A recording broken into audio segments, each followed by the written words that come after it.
I watched that Poirier Alvarez fight this weekend. And if you're not familiar with these two bad boys, they are UFC prize fighters. And these are the kind of dudes, I'll tell you this, I wouldn't take their daughter on a date. You know what I'm saying? These are some real bad boys, and they're good guys, but they're Romans. They're guys, they're finishing. One of these dudes might fight a tiger in a few years or something on the internet for a big purse. They're the kind of, these are some real hitters. And both of them are lightweights, but I wouldn't tell them that. But they're ranked number 4 and 3 on the charts, on that lightweight UFC chart. So they're chart neighbors, bro. They're chart neighbors. So that this fight was going to be a real fiasco. You know what I'm saying? This thing, and people were fired up because they fought before. They already fought one time and they were coming back for more. So here's the thing. Dude, I remember most of the people I ever fought beat my ass, bro. And so I'm you know what I'm saying? If people are like, you want to go back for more? I'll be like, I'm good. But these gentlemen, these bad battleships, wanted to straight up, they wanted to swim in each other's ocean again. And so this was Poirier Alvarez part 2. And you got Eddie Alvarez, man. And this guy, Eddie Alvarez, it seemed like he'd been fighting his whole life. It looks like he don't even sleep. Like he just stays up all night and fights. This guy is, you want to talk about somebody that seemed like they just absolute a gentleman of the sport. And I don't mean gentle in the word gentle. I mean a leatherneck, but I'm talking about a concierge of the sport. This man, he just, it's just, he's a technician. You can tell that he loves, it is in him. And it's not in him like a fever. Some of these guys, this fight seems like it's in him like a fever, but Mr. Eddie Alvarez, it seems like it is in him at a level that is technical as well. And Mr. Dustin Poirier, he's out of Louisiana. He's out of Louisiana, that Poirier. So it seemed, that Poirier. So it seemed like by the time you even said his name, it seemed like you've already French kissed the air just saying his name, Mr. Poirier. It seemed like you in the air might already, be ready for a second date.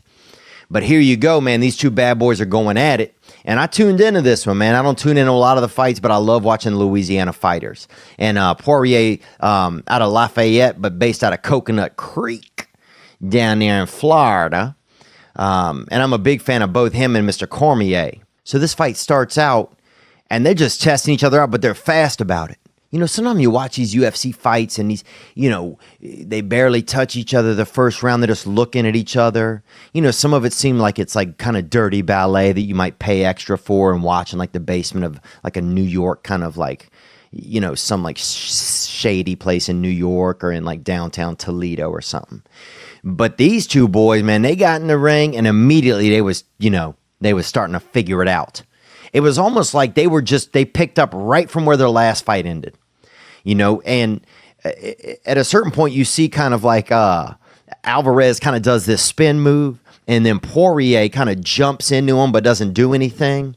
And that part to me kind of reminded me of, you ever like started playing Xbox and you didn't know how to use the control and you're just trying the buttons out? That's what it kind of seemed like to me. Like you see, like Alvarez is like, oh, okay, this is what the right push right does, and then you see Poirier is like, oh, okay, this one jumps, but I forgot to press kick. So like you kind of see him like kind of testing out all their moves, and you see Poirier's got he got snakes in his arms, dude. I bet if you looked around his neighborhood over there in Coconut Creek and you checked the pet store missing pets. I bet they got a couple of cottonmouths missing. I bet they got a couple of dangerous cottonmouth snakes that are missing. And I bet if you look inside of his arms, you'll find a couple of snakes. Because that man, he got that arm, comes out, and then fucking bites you at the end. That thing comes out hard and straight, bro. And it might be cottonmouth, but it's like about 9,000% cotton. He got that fucking hard cottonmouth. And they're mixing it up, and no homo here, but Eddie's got that beautiful body.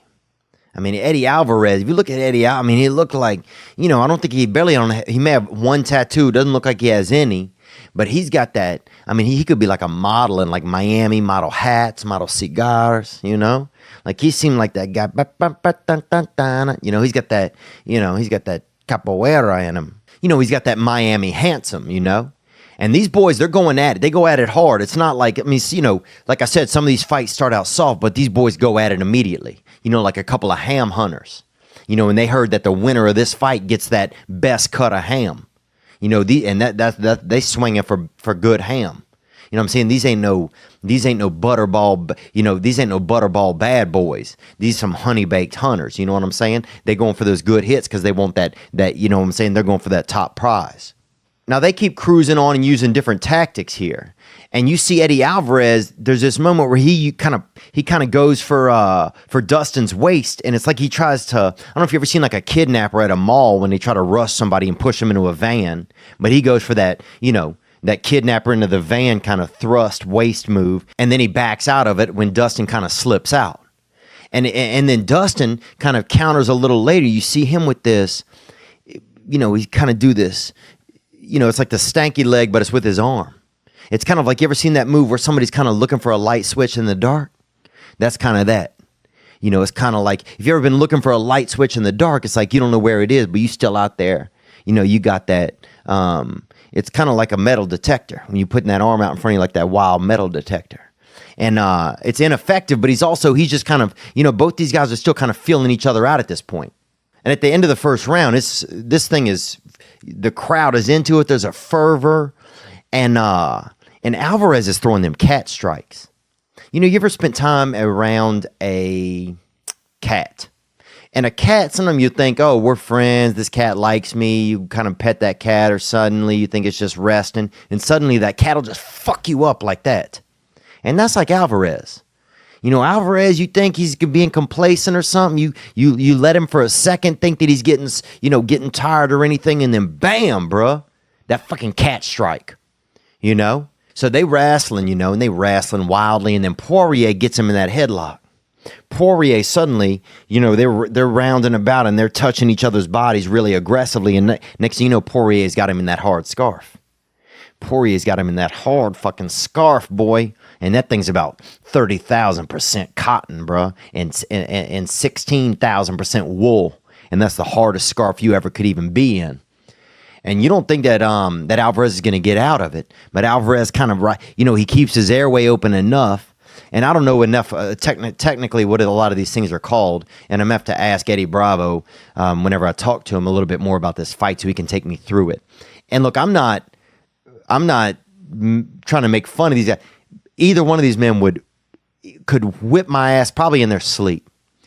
Maybe even in a coma, both these men could whip my ass. But you see that Poirier has him in that hard scarf. And this is where Alvarez flips the script. He slips out of that hard scarf, and next thing you know, he's got Poirier up against the cage, and he's really, and this, for me, this got a little bit, a little crotchy. It seemed like, and look, I know you use every element, it seems like. These men are warriors. These men are Roman warriors. But it seemed like a little bit of like the Me Too movement kind of. It seemed like, Poirier was kind of, like it almost seemed like, maybe a cop should show up and just, make sure this ain't a damn domestic dispute, because it was just, this thing seemed a little crotch heavy, Like suddenly my gay friends were like, oh, this seems interesting, when before they hadn't been paying attention to the television. And this is the part where they separate them, because Eddie hits him with that elbow. Straight down, the 12-6, they call it. You can't do that 12-6, that trucker. You remember when you were a kid and you were driving along the interstate and you were looking out the window, or your parents were driving, you'd look out the window, you'd see a trucker. And some of them would try to fucking show you their junk or whatever, or get you to, show your nipples to them. But the decent ones, you could go like this and they would just pull their horn, and that's the only interaction you guys had. And that's what Eddie hits him with that fucking, with that decent trucker horn pull. And the referee says you can't do it. You can't do that 12-6, you call them. You have to come in at an angle. And I didn't even know that about the fights. So I'm learning something new right there. And right after that, man, it really, honestly, I couldn't even tell exactly what was happening. because the strikes just came fast. There's a knee, there's a couple of hand strikes, and Alvarez, that guy, he lost. Poirier took him and kept hitting him, and I thought, there was a point where I thought that the fight was over, and Alvarez still throwing punches. And that's when it's amazing to see how deep and ingrained it is into some of these men to be able to fight and to be able to be warriors. I mean, Alvarez almost reminds me of like a character from Gladiator or something like that, He very much has that. I think he could even have an acting career. He just had, when you see him, you see that. But I was happy that, that Poirier took it on him, dropped a couple of hits. And Poirier, man, you could see in his eyes go full pupil. You know what I'm saying? His eyes go full pupil. In that second, you're like, wow. Just so zoned in. And so effortless, too. So effortless. And the UFC definitely grows on me more and more, especially as I, get more tempted to try out like Brazilian Jiu-Jitsu myself. Dude, I'd never be in a damn fight, man. I couldn't handle myself. But it would be, but watching these men in there and seeing them get excited and I feel excited even just talking about this shit, but the UFC definitely grows on me because I realize, yes, it is fighting. Yes, they are going against each other, but also there's such a camaraderie. And there's such a level of respect, because even as a fan, man, you just have so much respect for these guys.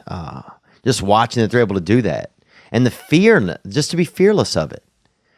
To go out there. Most men, it's a huge fear. They say public speaking is most people's biggest fear. I think it's fighting. To go out there and fight, and these men go out there and do it. But it was, much respect to both of these men. I was happy to see Poirier win, just see a guy from Louisiana. And you know what this fight reminded me of? Just a great bar fight. It reminded me of two of like the best bar fighters you've ever heard of finally showed up at the same happy hour. And hats off to both of those guys, man. Hats off to both of them. Thank you guys for checking out this clip. And if you want to see another clip, then you can look at this clip or this clip, either one of these. So did you pick one, or are you still just watching me do this? Because this is alarming.